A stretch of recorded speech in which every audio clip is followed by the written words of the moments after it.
Hello everyone, welcome और welcome back to our channel. आज के इस वीडियो में हम पढ़ने वाले हैं chapter number 1, matter in our surroundings. इस चैप्टर के नाम में ही दो इंपॉर्टेंट टर्म है, सराउंडिंग्स एंड मैटर। सराउंडिंग तो सबको समझ में आता है, हमारे आसपास की जगह। मैटर क्या होता है, उसकी क्या प्रॉपर्टीज हैं, वो कैसे रिएक्ट करते हैं, हमारे आसपास की चीज़ें मैटर हैं या नहीं है, यही सब आपको पढ़ना है। तो सबसे पहले समझते हैं व्हाट इज मैटर। मैटर क्या है? एनीथिंग दैट हैज सम मास, उसका कुछ वेट होना चाहिए, एंड ऑक्यूपाइज द स्पेस, और वो थोड़ी सी भी जगह ले, तो वो क्या है? मैटर है। ठीक है। फॉर एग्जाम्पल, अगर मैं इस मार्कर की बात करूं तो इसमें वेट तो है, और अगर इसको मैंने अपने हाथों पे रख लिया तो इसने स्पेस भी ले ली, it means it is a matter. ठीक है। ऐसी बहुत सारी चीजें, पेन है, बुक, एयर, वाटर, सॉइल, ये सब क्या है? मैटर है। मैटर को मैं एक और तरीके से कह सकती हूँ कि anything which has some density, इसकी कुछ डेंसिटी होती है, एंड वॉल्यूम। कोई भी चीज जो स्पेस ऑक्यूपाई कर रहा है, इसका मतलब उसका भी कुछ वॉल्यूम है। ठीक है। तो कोई भी ऐसी चीज जिसके पास डेंसिटी है, जिसका कुछ वॉल्यूम है, मास है, वो स्पेस ऑक्यूपाई कर रहा है, तो वो क्या है? मैटर है। ठीक है। ऐसी कौन सी चीज है जो मैटर नहीं है? मैं ऐसे किन चीजों को कहूँ कि वो मैटर नहीं है? Feelings and emotions. फीलिंग्स और इमोशंस का कोई वेट नहीं होता, वो कोई स्पेस ऑक्यूपाई नहीं करते, तो they are not matter. Okay, I hope यहाँ तक क्लियर है। तो अब हम नेक्स्ट टॉपिक को स्टार्ट करते हैं, classification of matter. Classification of matter. Matter की स्टडी करने के लिए मैटर को दो तरीके से क्लासिफाई किया गया था। किन दो बेसिस पे क्लासिफिकेशन हुई है, उस हिसाब से दो डिफरेंट थ्योरी है हमारे पास। एक थ्योरी है एंशिएंट थ्योरी। एंशिएंट थ्योरी किसने दी है? ग्रीक स्कॉलर्स ने। किसने दी? Greek scholars. And then we have modern theory. Modern theory किसने दी है? मॉडर्न साइंटिस्ट ने। किसने? रीसेंट साइंटिस्ट जो है अभी, उन्होंने हमें ये थ्योरी दी है। हमें इन दोनों थ्योरी को बहुत अच्छे से समझना है। ठीक है। बहुत ध्यान से समझिए इसके आगे की सारी बातें ना। एंशिएंट थ्योरी ऑफ क्लासिफिकेशन, बहुत ध्यान से समझिए। एंशिएंट थ्योरी ऑफ क्लासिफिकेशन किन्होंने दिया है? ग्रीक फिलोसोफर्स ने दिया है। और उन्होंने क्या कहा? उन्होंने कहा कि हमारे आसपास जो भी मैटर है वो 5 बेसिक एलिमेंट्स में डिवाइडेड है। मतलब कोई भी मैटर इन्हीं 5 बेसिक एलिमेंट से मिलकर बना हुआ है, और उन 5 बेसिक एलिमेंट को कहा पंचतत्व। और इनके अंदर कौन से 5 बेसिक एलिमेंट्स आएंगे? एयर, फायर, वाटर, अर्थ, स्काई। इन्हीं 5 चीजों से मिलकर हमारे सारे मैटर बने हुए हैं, ऐसा कहना था ग्रीक फिलोसोफर्स का, और इसी को कहा गया एंशिएंट थ्योरी ऑफ क्लासिफिकेशन। अब समझते हैं मॉडर्न थ्योरी ऑफ क्लासिफिकेशन क्या है। मॉडर्न थ्योरी ऑफ क्लासिफिकेशन दिया किन्होंने? मॉडर्न साइंटिस्ट ने। ठीक है। और उन्होंने क्या किया? उन्होंने मैटर को स्टडी किया सिर्फ दो बेसिस पे, फिजिकल प्रॉपर्टीज के बेसिस पे और केमिकल प्रॉपर्टीज के बेसिस पे। Very simple. मॉडर्न साइंटिस्ट ने कहा कि हम मैटर को दो ही बेसिस पे स्टडी कर सकते हैं, उनकी फिजिकल प्रॉपर्टीज के हिसाब से और उनकी केमिकल प्रॉपर्टीज के हिसाब से। हम किसको फॉलो करते हैं? हम किसके हिसाब से पढ़ रहे हैं? हम मॉडर्न क्लासिफिकेशन के हिसाब से पढ़ते हैं। ठीक है। हमने इसको डिसअप्रूव नहीं किया है, ये अप्रूव्ड थ्योरी है, इसे माना जाता है, बट आप फॉलो किसे कर रहे हो? आप फॉलो करते हो मॉडर्न क्लासिफिकेशन को। चलो, moving to the next topic. Now the next topic is physical nature of matter. ये आपकी एनसीईआरटी की बुक का टॉपिक 1.1 डिस्कस कर रही हूँ, जिसके अंदर 2 सब टॉपिक्स हैं। ठीक है। अब आप मैटर की फिजिकल प्रॉपर्टीज को समझने वाले हैं, और सबसे पहली बात जो हमें मैटर के बारे में समझनी है वो ये है that matter is made up of particles. Matter किससे मिलके बना है? पार्टिकल से मिलके बना है। ये बात तो सबको पता होती है ना। इंपॉर्टेंट क्या है इस टॉपिक के अंदर? इसकी एक्टिविटी को समझना। आपकी बुक में जो एक्टिविटी 1.1 है वो मैं यहाँ पे डिस्कस कर रही हूँ, इसे बहुत ध्यान से समझिए। Being a 9th class student, अब आपकी रिस्पॉन्सिबिलिटी बनती है कि आप अपनी साइंस की बुक की हर एक एक्टिविटी को बहुत अच्छे से समझें, क्योंकि 9th में भी और 10th बोर्ड में भी आपसे एक्टिविटी बेस्ड क्वेश्चन पूछे जाएंगे, और उसके लिए हर एक एक्टिविटी को समझना, उसका ऑब्जर्वेशन, उसका कंफ्यूजन और उससे रिलेटेड क्वेश्चंस की प्रैक्टिस करना इज़ वेरी इंपॉर्टेंट, जो मैं आपको यहाँ पे करवाने वाली हूँ। तो सबसे पहले हम डिस्कस कर रहे हैं एक्टिविटी 1.1। बहुत ध्यान से समझिए क्या हुआ था उस एक्टिविटी में। एम क्या है हमारा? क्या प्रूफ करने वाले हैं? That matter is made up of particles. कैसे प्रूफ करेंगे? क्या क्या लेना है हमें? सबसे पहले हमें लेना है बीकर, और उसमें ऐड करना है हमको वाटर। क्या ऐड करने वाले हैं हम? वाटर। ठीक है। नेक्स्ट स्टेप इज कि आप इसे मेजर करेंगे, इसकी लेंथ को मेजर करेंगे कि कितनी दूरी तक या कितना आपने पानी इसमें डाला है। ठीक है, नॉट वॉल्यूम, क्वांटिटी नहीं, सिर्फ लेंथ। ठीक है, नेक्स्ट हमें इसमें क्या करना है, now we will add salt. अब आपको क्या ऐड करना है, सॉल्ट। तो ये था पानी और इसमें हमने सॉल्ट ऐड कर दिया, सिंपल। नेक्स्ट स्टेप, जो आपका नेक्स्ट डायग्राम है उसमें क्या दिखाया है, उसमें किस तरीके से एक रॉड है, इस रॉड का क्या नाम होता है, ग्लास रॉड। और आपको करने के लिए बोला है कि जो नमक आपने मिलाया है ना उसको अच्छे से स्टर कीजिए, मिलाइए। तो अगर आप नमक और पानी को मिलाएंगे तो क्या बन जाएगा, सॉल्ट सॉल्यूशन, है ना। बुक में ये भी होगा कि आप शुगर भी ऐड कर सकते हैं, आप सॉल्ट, शुगर, कोई भी ऐसी चीज जो इसमें घुल जाए वो आप ऐड कर सकते हैं। ठीक है, वापस से समझिए क्या किया हमने, पानी ऐड किया, मेजर किया कितना पानी लिया है हमने, सॉल्ट ऐड किया, सॉल्ट सॉल्यूशन बना, और अब हम मेजर करेंगे वापस से कि इसकी कितनी लेंथ है। ठीक है, ये था आपका प्रोसीजर। ऑब्जर्वेशन क्या आया, जितनी लेंथ इस समय थी ना पानी की इस बीकर में, उतनी ही लेंथ सॉल्ट सॉल्यूशन की होगी सेम बीकर में, है ना। अब कंक्लूजन समझते हैं कि क्या प्रूव हुआ इस एक्टिविटी से। देखो, अगर आप इसके अंदर सॉल्ट डाल रहे हो तो अगर ये मैटर पार्टिकल का बना हुआ नहीं है ना, अगर ये पार्टिकल का बना हुआ नहीं है तो सॉल्ट को तो यहाँ पे ऐड हो जाना चाहिए था, होना चाहिए था, और उसको क्या करनी चाहिए थी, वाटर की हाइट इंक्रीज करनी चाहिए थी। लेकिन ऐसा तो कुछ हुआ ही नहीं, सॉल्ट ऐड करने के बाद भी लेंथ तो सेम ही आ रही है। इसका मतलब ये है कि वाटर मॉलिक्यूल्स यहाँ थे तो सॉल्ट मॉलिक्यूल्स ने बीच बीच में स्पेस ले ली, यही मतलब हुआ। इसका मतलब ये है कि पानी भी पार्टिकल का बना हुआ है और सॉल्ट भी पार्टिकल से मिलकर बने हुए हैं, इसीलिए तो जो बीच में जगह थी वहां जाके सॉल्ट के पार्टिकल्स फिट हो गए, तो इंक्रीज ही नहीं हुई लेंथ हमारे बीकर में वाटर की, है ना। तो ये प्रूफ हुआ है इस एक्टिविटी से, इस तरीके से इस एक्टिविटी को कैरी आउट किया गया। नाउ नेक्स्ट प्रॉपर्टी क्या है इसकी, that size of particle is very small. जो पार्टिकल्स की साइज है वो बहुत छोटी है, इतनी छोटी कि आप सोच भी नहीं सकते। ठीक है, इस चीज को भी प्रूफ करने के लिए एक एक्टिविटी है, जो एक्टिविटी आपकी एक्टिविटी 1.2 के नाम से मेंशन होगी, नंबर से मेंशन होगी। चलिए जल्दी से उसे भी समझ लेते हैं। तो उस एक्टिविटी में क्या किया है, बीकर लिया, ठीक है, वाटर ऐड किया, कितना पानी ऐड किया, इस बार हमारे पास क्वांटिटी है, कितना पानी ऐड किया, 100 ml वाटर ऐड किया। ठीक है, नेक्स्ट इस बीकर के अंदर क्या किया,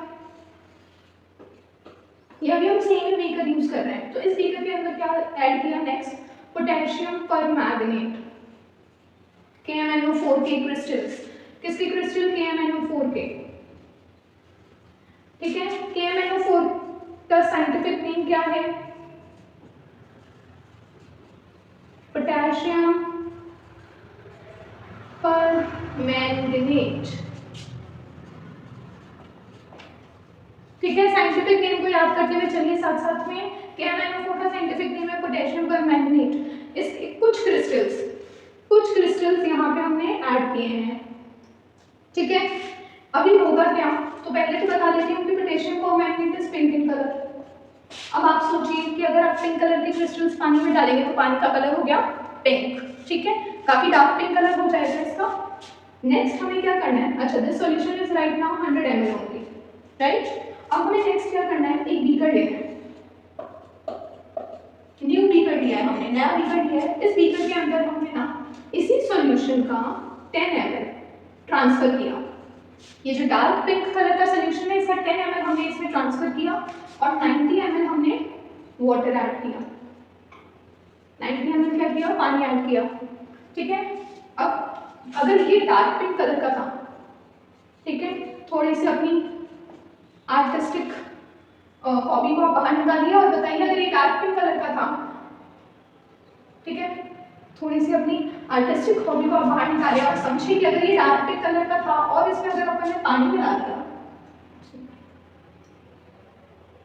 ठीक है ना, ये डार्क पिंक कलर का है, अगर इसमें हमने पानी मिला दिया तो अब इसका कलर क्या हो जाएगा, पिंक हो जाएगा, लाइट वर्जन हो जाएगा, हल्का पड़ जाएगा रंग। चलो सेम काम वापस से करेंगे, अगेन न्यू बीकर, इस नए बीकर में इस सॉल्यूशन का 10 ml ट्रांसफर करते हैं और बचा हुआ 90 ml कहाँ से लाएं, क्लियर वाटर। 90 ml क्या करते हैं, क्लियर वाटर। अगेन अब ये सॉल्यूशन तो 100 ml का हो गया, लेकिन अगर ये पिंक कलर का था तो अब ये कौन से कलर का हो गया, और भी लाइट पिंक कलर में हो गया ना, और भी लाइट पिंक कलर का हो जाना चाहिए। ऐसे आप बीकर बदलते रहिए। पता है रिजल्ट क्या आएगा, ऑब्जर्वेशन क्या होगी, ऑब्जर्वेशन ये है कि स्टार्टिंग में जो कलर था उससे लाइट होता गया और हमने आगे डाला और लाइट और ज़्यादा लाइट, है ना। अब आप सोच रहे कि कोई ऐसा बीकर होगा जहाँ पे कलर वाइट हो जाएगा, लेकिन ऐसा होगा नहीं। क्यों नहीं होगा, अगर इतना लाइट होता जा रहा है तो प्रॉपर वाइट कलर क्यों नहीं मिलेगा, वो इसलिए नहीं मिलेगा क्योंकि इस बीकर में पता है क्या हो रहा है, जब आपने क्रिस्टल्स डाले, वो क्रिस्टल्स तो पार्टिकल्स के बने हुए हैं ना, ये पार्टिकल्स डिसोसिएट होते गए, टूटते गए और वो अपना कलर इम्पार्ट कर रहे हैं, देते जा रहे हैं।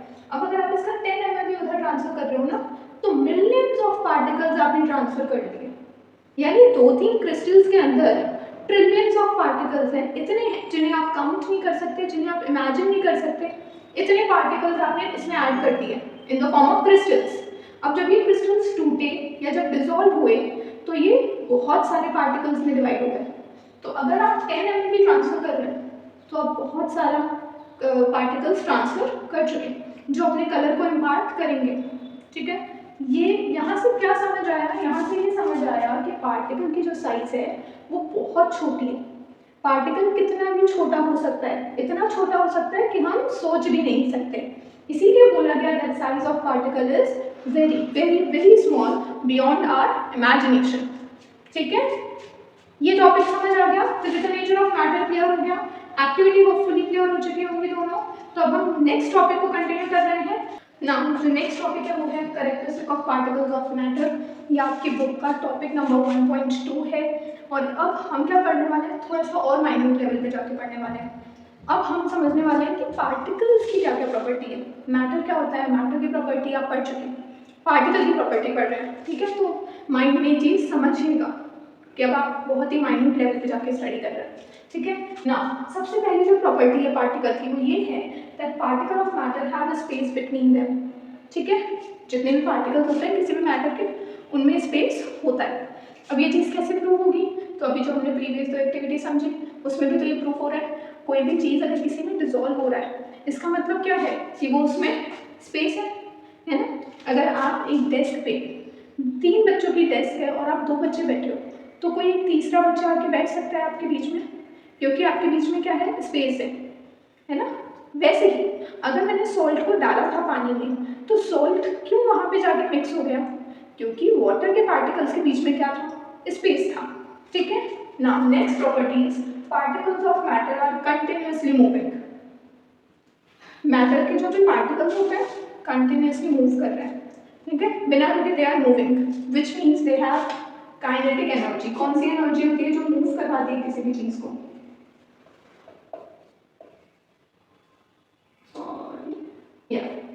They have what, kinetic energy, है ना।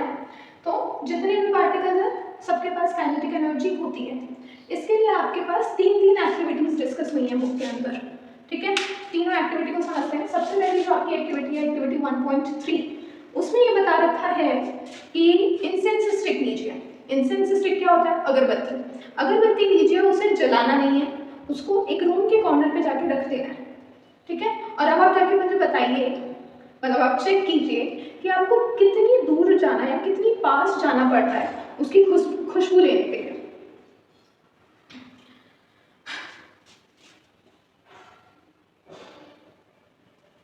एक्टिविटी 1.3 ये है कि आपको लेना है कि इंसेंस स्टिक।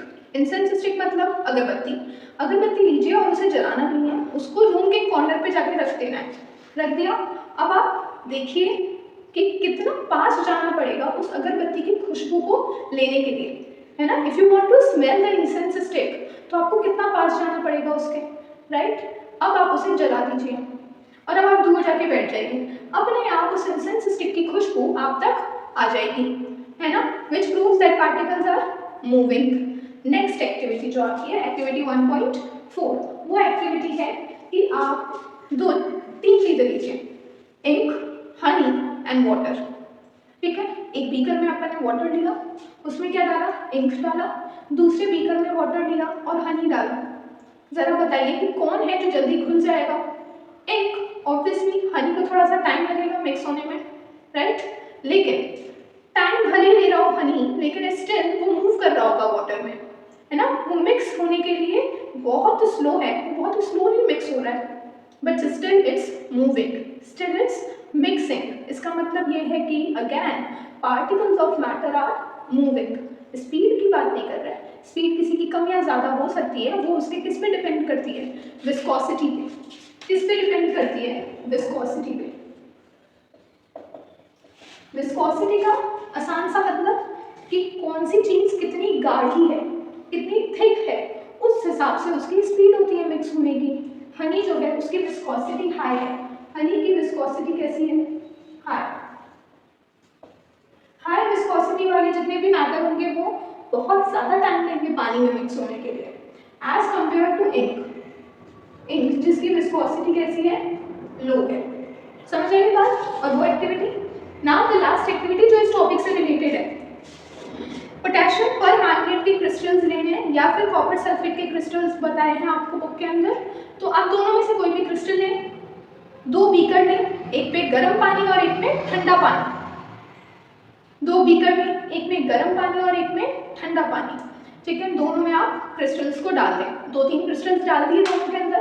अब आप देखना, थोड़ा सा ऑब्जर्व कीजिए थोड़े टाइम के लिए, और फिर देखिए कि कौन से पानी के अंदर क्रिस्टल्स ज़्यादा जल्दी डिजोल्व हुए हैं, है ना, हॉट वाटर में या कोल्ड वाटर में। तो ऑब्जर्वेशन जो आपका आएगा वो ये होगा कि गर्म पानी में क्रिस्टल्स बहुत जल्दी डिजोल्व हो गए, ठीक है, और ठंडे पानी में हुए हैं डिजोल्व लेकिन काफ़ी टाइम लगा है, ठीक है। अब इससे एक चीज़ और प्रूफ हो जाती है। देखिए पहली चीज़ तो ये प्रूफ हो गई that particles are moving, but एक और चीज़ क्या प्रूव होती है, एक चीज़ और ये प्रूव होती है कि जो भी टेम्परेचर अगर आपका इंक्रीज करेंगे, इफ टेम्परेचर इज हाई, तो जो मिक्सिंग होती है वो भी कैसी होती है, फास्ट हो जाती है ना। टेम्परेचर हाई होने से किसी भी चीज़ का मिक्स जो होना है, किसी भी चीज़ का मिक्सचर बनाना थोड़ा जल्दी हो जाता है। इसके बहुत सारे डेली लाइफ एग्जाम्पल है ना। चाय पत्ती को गर्म पानी में डाल दो तो जल्दी उबाल आता है, जल्दी रंग आता है। वहीं अगर मैं चाय पत्ती को ठंडे पानी में डाल के छोड़ दूँ, होगा, कलर भी आएगा, लेकिन उस कलर को आने में 1-2 घंटे लग जाएंगे, तो बन गई फिर हमारी चाय। समझ आई ये बात। यानी पार्टिकल्स मूव भी कर रहे हैं, पार्टिकल्स कितना जल्दी मूव करेंगे ये 2 चीज़ों पे डिपेंड करा, एक तो विस्कोसिटी पे, कितने गाढ़ी है वो चीज़, और दूसरी टेम्परेचर पे, ठीक है। अब यहीं से एक क्विक छोटा सा कंसेप्ट ले लेते हैं, एक बहुत इंपॉर्टेंट डेफिनेशन डिफ्यूजन के बारे में। डिफ्यूजन क्या होता है, व्हाट इज डिफ्यूजन। तो ये जो इतनी देर से मैं बोले जा रही हूँ ना कि पार्टिकल्स मिक्स हो गए, जब इंसेंस स्टिक को हमने लिफ्ट किया तो उसके पार्टिकल हवा में मिक्स होकर मुझ तक पहुँच गए। ये जो इंटरमिक्सिंग हो रहा है पार्टिकल्स का, पार्टिकल का एक दूसरे में मिक्स हो जाना, इसी को हम कहते हैं डिफ्यूजन, ठीक है। तो डिफ्यूजन का मतलब क्या है, इंटरमिक्सिंग ऑफ 2 डिफरेंट पार्टिकल्स, 2 अलग अलग पार्टिकल का एक दूसरे के साथ मिक्स हो जाना, ये डिफ्यूजन होता है, ठीक है। यानी अगर आपने परफ्यूम लगाया है और उसकी स्मेल आपके आसपास बैठे आपके फ्रेंड को, आपके पेरेंट्स को, आपके सिस्टर को पहुंच जाती है, तो वो किस प्रोसेस से पहुंची है, उस फिनोमेना को आप क्या कहोगे, उस फिनोमेना को आप डिफ्यूजन कहोगे, ठीक है।